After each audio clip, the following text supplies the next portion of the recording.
And you can just open up anywhere and you will see that it's... Said he said I should open up the Qur'an after trying to centralise. This is the whole reason why I'm here, isn't it? Really? Right.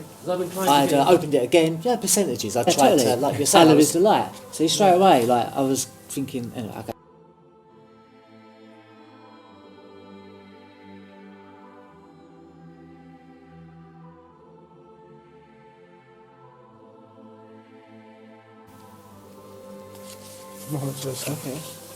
Recite in the name of your Lord, who created man from the taught man that which he knew not. Yeah, so it's just like knowledge, got taught, exactly. Read, learn. So this is why the Qur'an, when people read the Qur'an, this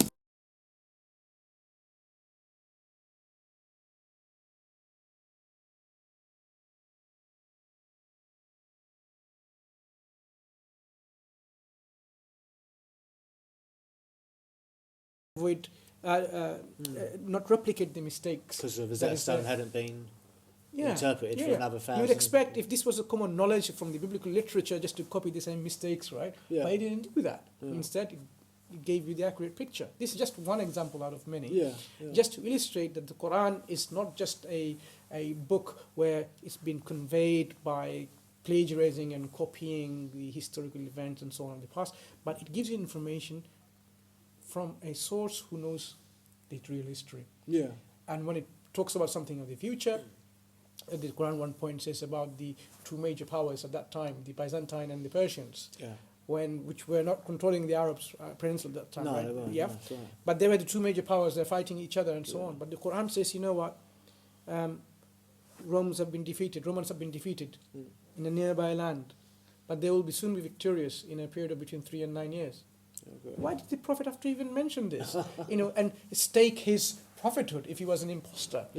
Would you do that? Because what if now it was turned...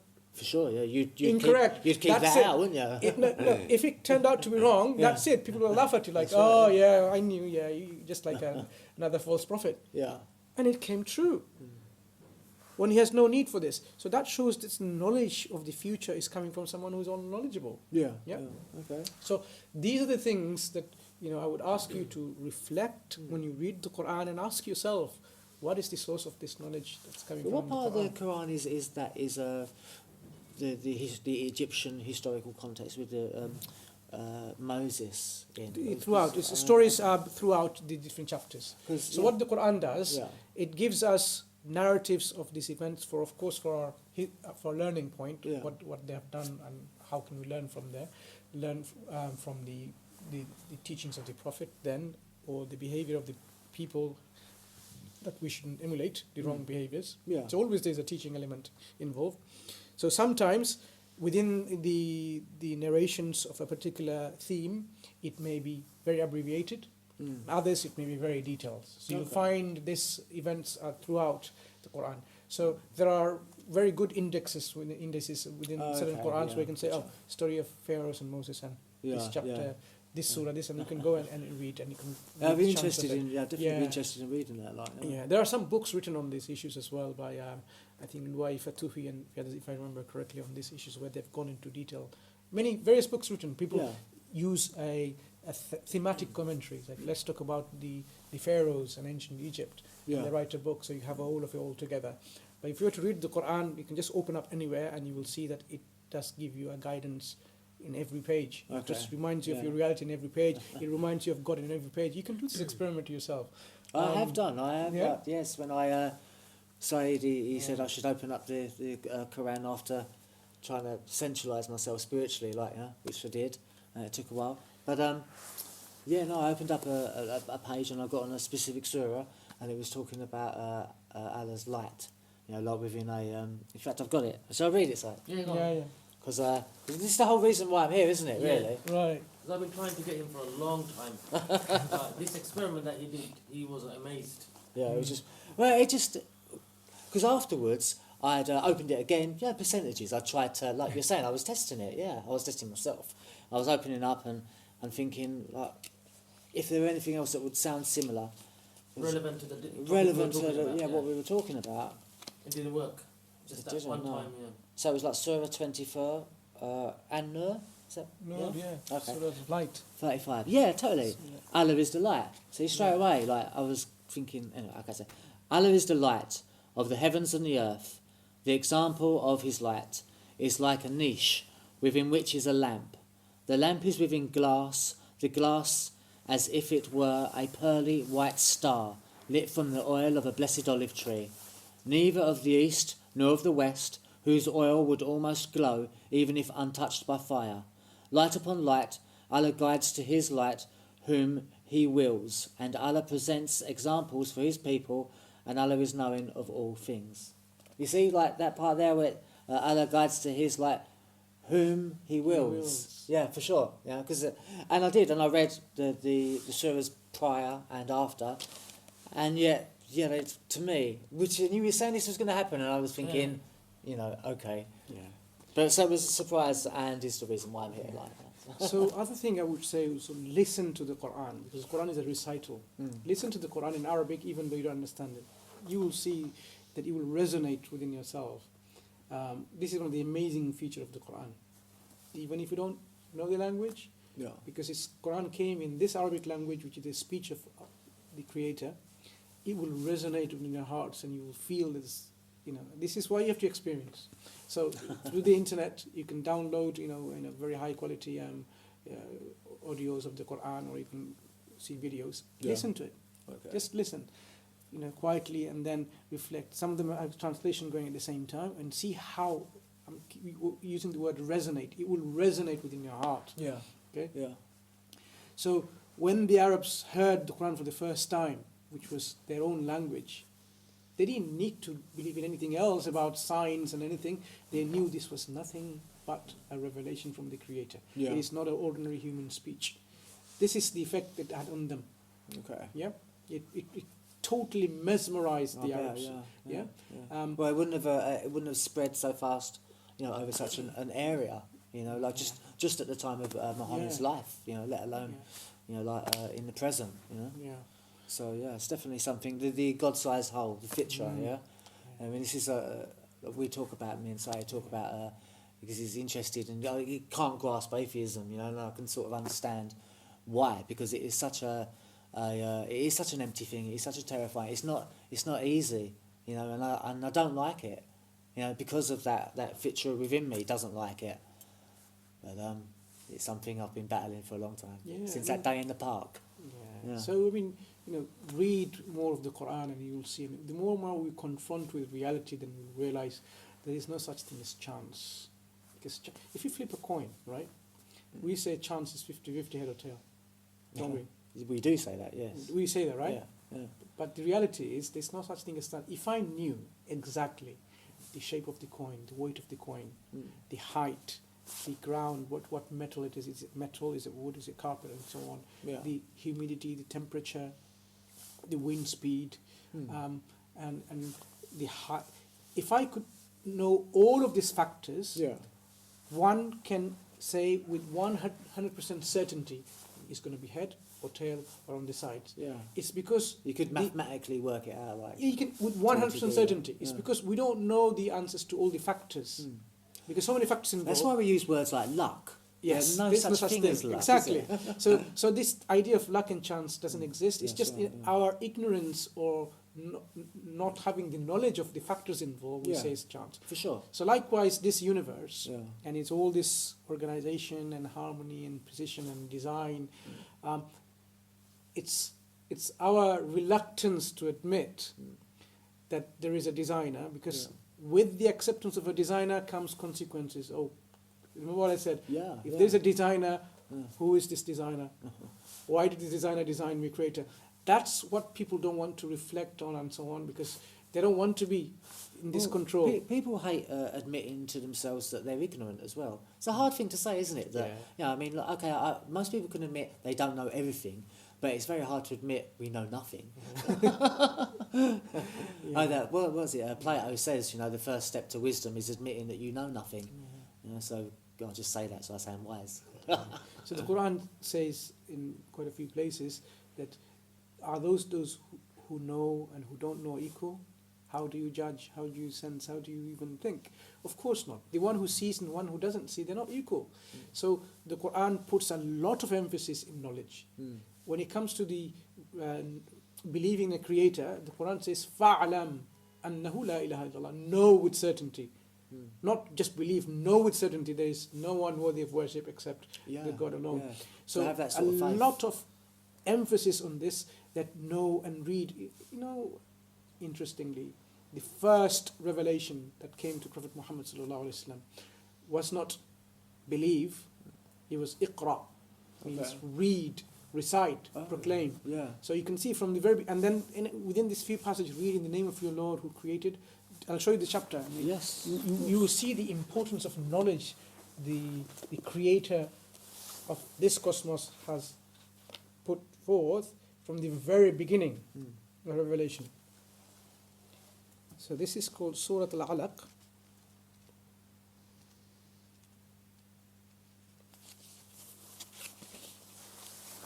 Just read first 5 verses, 5 ayat that was revealed very first time to Prophet Muhammad. Okay. Recite in the name of your Lord who created man from a clinging substance. Recite, and your Lord is the most generous, who taught by the pen, taught man that which he knew not. Right. Yeah, so it's just like knowledge, isn't it? Like Exactly. like, Read yeah, and learn, find recite, out, and like, you know, God taught us. Yeah.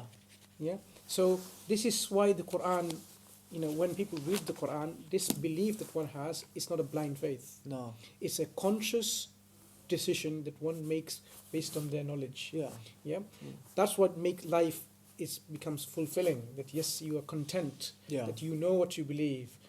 You worship who you know, rather than you're living around not knowing what's going to happen to you and so on. And you've had it put on you. Yeah. So if you're searching and you are, you know, like to that point that you're actually looking, then that must be so attractive. Like, you know, that it is like it's opening your eyes. There's a lot of things trying to shut your eyes to only themselves or a particular way.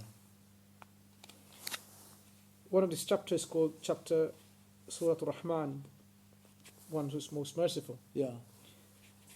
It starts with most merciful, taught the Quran, created man and taught him eloquence. This bayan, this expression. Yeah. So it's God's reminding that He is merciful and He's taught from His mercy. He created man and gave them the knowledge of speech and eloquence and expression. Yeah. Yeah. So it's always throughout the Islamic teaching where its importance is emphasized of learning. So our Prophet ﷺ said, you know, seek knowledge from the cradle to the grave. Yeah. Okay. Yeah. And it is an obligation on every single person, male or female, to learn and acquire knowledge. Yeah. Yeah. Absolutely. So if you think about this one, people who are making up ideologies in religion, making up systems of control, That's it. they want their people to be less educated. Of course they do. They want people to be ignorant. That's it. They don't get anywhere by educating so the that, masses. so that you can control them. Yeah. If you make them learn and find out, then they are not going to listen to you anymore, No, right? they're not, no. Quran came on the first day saying, no, you have to know, you have to learn. Yeah. Yeah. So it clearly shows you the differences of approach. I mean, if it was not from God. No, if it was by a political man. Yeah, you'd expect them to have a different way Just of saying listen to me. It's right. I mean, out of interest, I'm making some comparisons to different religions, naming them or without, just to show the comparisons, to appreciate more. There is a particular religion where it says in one of this book called Manu Shanghita. Okay, so I've given you the name of the book, but I haven't identified what religion for you. It says if actually you probably know when I mentioned this, there are different levels of human beings in this status in this religion that I'm talking about. Okay. If the lower caste, okay, gotcha. now you got me now. Yeah. I couldn't use the word afterwards. If they were to listen to the revelation, the Veda, put hot oil in their ears so that they listen anymore. If they were to read or recite this revelation called the Veda, the work, the guidance of God, cut their tongue off. Really? Okay, so now you realize it's the complete, absolute, to the totally furthest degree, the opposite of those first five we were reading. So it shows you how, it is designed, this particular way of ideology, where it's controlled by a group of elites, where they will be the ones who are the guardians of their book, and tell you, you do this, you do that, and this is what you're supposed to do, and you shouldn't be reading and learning, because if they did, then they will find out the truth, right? Absolutely. Well, it's like trying to, and I won't try and hide, it's like the King James Bible, written in English for the first time, but for hundreds of years it had been in Latin only. So people couldn't on the understand hands of the it. people. That's right, yeah. But from day one, Qur'an was in the hearts of the people. From right. day one. And that's why, as you rightly pointed out, it transpired and totally transmuted the whole of society, Arabian society, from someone who was burying their daughters alive, to be the most noble people on earth at that time, golden civilization, whether in morality, in ethics, in their social structure, in architecture, in the engineering, in their science. People went there to learn. Yeah. We talked about evolution a bit. Charles Darwin, he had to learn Arabic under his professor Samuel Lee. Okay. Because knowledge was there in Arabic. Yeah, absolutely. Can you believe that? Yeah. The Lord of Bath sent his son and went to the Islamic Cordova or along Cordova, this, I've been to Cordova, middle of Spain. And when they came back, if I'm not mistaken, in my reading of this events, and then established Cambridge University. Okay. Yeah. So Oxford, these are histories of going in line with the Islamic civilization. That's how Renaissance happened. The Enlightenment happened because of the the encounter that they had with the Muslims.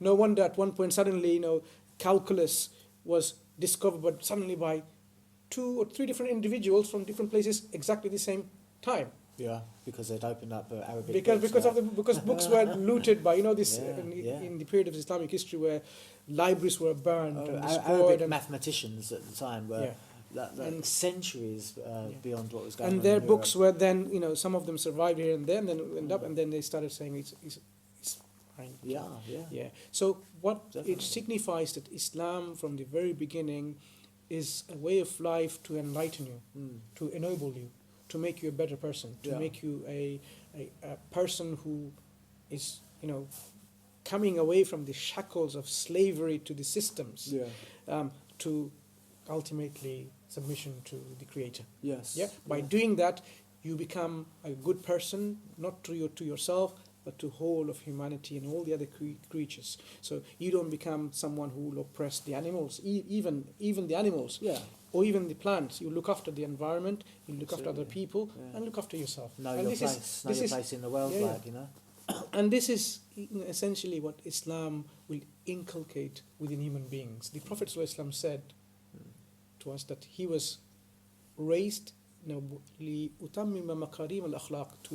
perfect the nobility of character. Yeah. So we don't believe that we are all deprived, we are all lost in that sense. No, we have noble character. Yes, absolutely. Prophet came to ennoble and uplift and make it better. Yeah.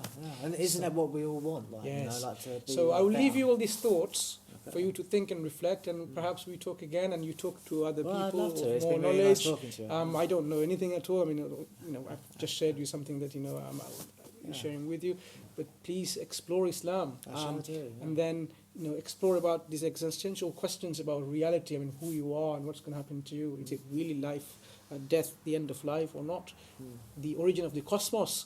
I mean, nothingness couldn't have created it, and it couldn't have created itself. So there has to be a cause. Thinking about all of this, you make the decision. Yeah. Yourself. Absolutely. No one should, somehow bully you into. No one ever has accepting done. anything.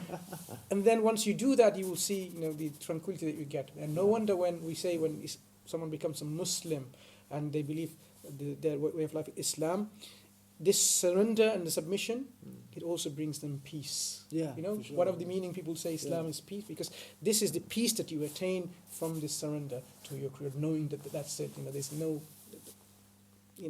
no other way of life which is accurate, or correct or the truth apart from this way of life, that yes, I am a creation of a creator who is one and only, and this is who I should serve. Okay? Well, So it's on been my nice wa- talking to you. Pascal's wager quickly. Oh dear. Do you know Pascal's wager?